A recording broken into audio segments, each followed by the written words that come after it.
Okay guys, so this is a Mossberg 590A1 with a 14-inch barrel. It's a hell of a shotgun. People tell me, or people ask all the time as far as home defense and stuff, and I always tell them number 4 shot, and you're fixing to find out why. Now this gun will hold in a magazine tube 4 number 6 3-inch Magnum shells, okay? And that's plenty, because you're fixing to see what kind of damage this does at about 25 feet.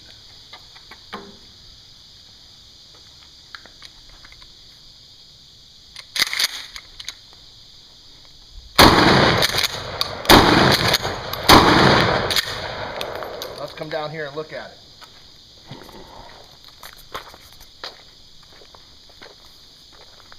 Mm-hmm. 25 feet, modified choke, 14-inch barrel. You just took the guts out of somebody. And tell me again that double aught is better. Rich from GunTortureTest.com. See you next time.